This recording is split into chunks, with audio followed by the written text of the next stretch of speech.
I think the biggest limiting belief is just thinking that there's these leagues and you're out of a woman's league. I mean, in a sense, you could be, because an average guy might not be able to attract, let's say, a Victoria's Secret model because she's going to go for someone who has status. But that's an extreme example. But I mean, a guy will just kind of walk down the street and see a cute girl and go, that girl's never going to like me. I'm not smart enough, or I'm not good looking enough, or I'm not rich enough, or I'm too short. Just all these limiting beliefs that prevent them from even trying. And I think that's the problem there, is that, to answer your other question too, is like one of the biggest mistakes is like, well, this limiting belief lends itself to the mistake of guys not really putting enough effort into it.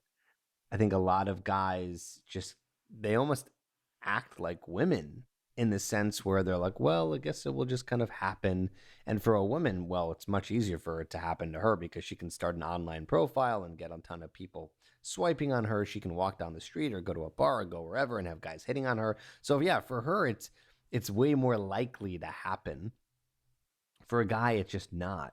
And then what happens? Well, maybe you end up finally getting a date with the woman who you're like, oh, you convince yourself that she's good enough for you. You like her. You're not really filtering properly. So you end up in a relationship, or a terrible marriage, that you were just like, man, I could have avoided all of this if I just created more choice and I was able to meet more women so I didn't have to settle. So I feel like the limiting belief, and it lends itself to the mistake of not putting in the proper work and then having to settle, or not, right? Or you just become this guy who's super super lonely, and you don't have female attention and you feel terrible about yourself, and it just becomes, I don't want to get too dark, but just the reality is like there's a lot of lonely guys out there. I mean, I've had guys who have written on my YouTube comments like, thanks, man. I was thinking of committing suicide until I found your videos. Like, what? I mean, it wasn't even too shocking to me when I read that. I was like, yeah, of course. But to paint the picture of, this is not just like, oh, I just want to get laid. And maybe for some guys it is, and that's fine. I don't really care. But for a lot of guys, it's even more than that. It's, I want to I want to experience connection with the opposite sex that I'm attracted to. And it can get real dark for many guys if they don't have that. And it's a lot of work to get to that point. Yeah, you asked me the question when I was on your show, like what are these guys coming to me for? And it was like they're coming for help because they're suffering, and they're suffering oftentimes in silence, in isolation.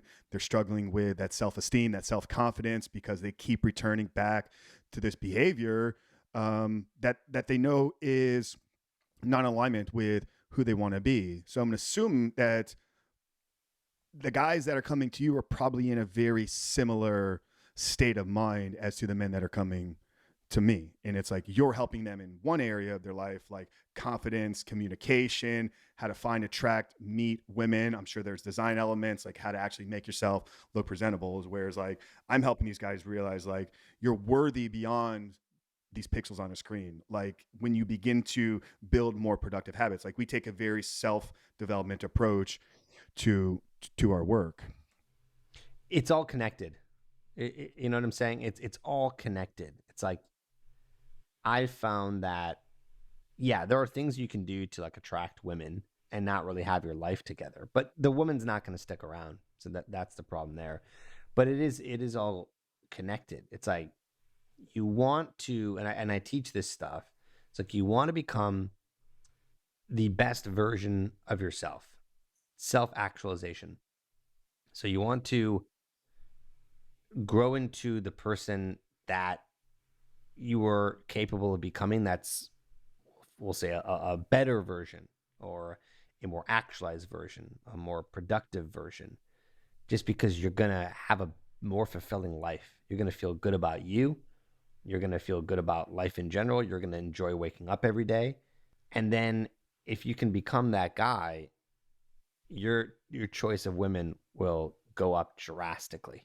You'll be able to attract way more women.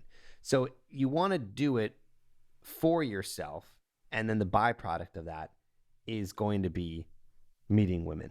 In the book that you just showed a second ago, Magnetic, I break it down more specifically. I break it down to what's called inner qualities and outer qualities. So your inner qualities is like your behavior, and your outer qualities are the your looks, your lifestyle, um, how many friends you have, where you live, things like that. And so your health, right? It's like, so you want to be working on your outer qualities forever. Like there's always stuff that can be worked on and also maintained.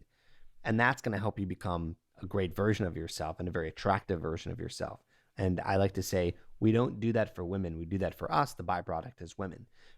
But you still need what I call inner qualities, certain and specific behaviors that are going to be attractive to women.